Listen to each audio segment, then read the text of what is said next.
नमस्कार, मी ऋतुजा कुलकर्णी. आपल्या RBN news मराठीमध्ये सहर्ष स्वागत. श्री यल्लम्मा देवी यात्रेस सोमवार पासून प्रारंभ. श्री यल्लम्मा देवी यात्रा 2025 सालाबाद प्रमाणे याही वर्षी सोमवार दिनांक 15 डिसेंबर 2025 ते शुक्रवार दिनांक 19 डिसेंबर 2025 अखेर भरणार आहे. तर या यात्रेचे कार्यक्रम खालील प्रमाणे: मार्गशीर्ष कृष्ण 11 सोमवार दिनांक 15 डिसेंबर 2025 रोजी गंध ओटी. मार्गशीर्ष कृष्ण 12 मंगळवार दिनांक 16 डिसेंबर 2025 रोजी देवीचा नैवेद्य.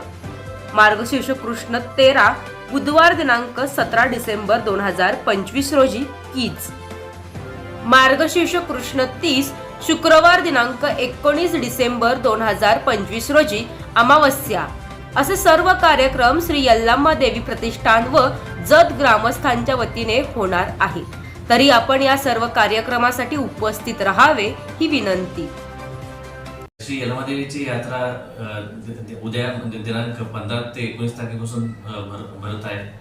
ह्या यात्रेचे पूर्वतयारी म्हणून सर्व प्रशासकीय यंत्रणाच्या प्रांतांच्या ह्याच्याखाली यात्रेचं नियोजन केलं जातंय.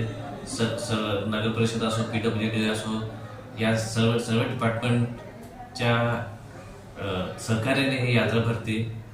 ह्या यात्रेचे 15 तारीख ही गणपतीचा दिवस असतो. ह्या दिवशी भाविक गंध घेतात.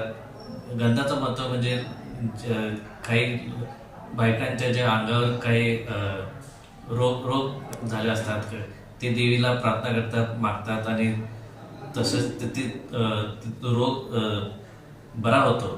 म्हणून असं म्हटलं जातं की ते गण 3 वर्ष लागवड 3 वर्ष घ्यायचा असतो. म्हणून दुसरा दिवस नैवेद्याचा भाविक येऊन पुरणपोळीचा नैवेद्य करतात आणि साडी ओटीचा देवीला अर्पण करतात. आणि नंतर तिसरा दिवस हा 17 तारीख हा किचाचा दिवस. ह्या दिवशी पुजारी आणि पालखी वाड्यावर राजवाड्यात येते. तिथं त्यांचा मान सन्मान व पूजा केली जाते. त्यानंतर सर्व जतमध्ये एक 5 मानकऱ्यांच्या घरी ती पालखी थांबते व पुरत जत नगरीतून देवीच्या आवारात पालखी येते. तिथं 5 फेऱ्या करून देवी मंदिराभोवती 5 फेरे होतात आणि नंतर पुजारी सुभाष पुजारी हे कीच म्हणून अग्नी असते त्याच्यात प्रवेश करून पुढे जातात.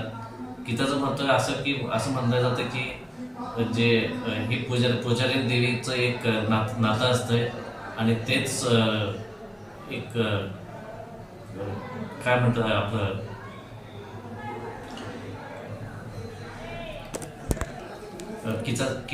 किचा दिवशी पुजारी सुभाष पुजारी हे अग्नीत प्रवेश करतात.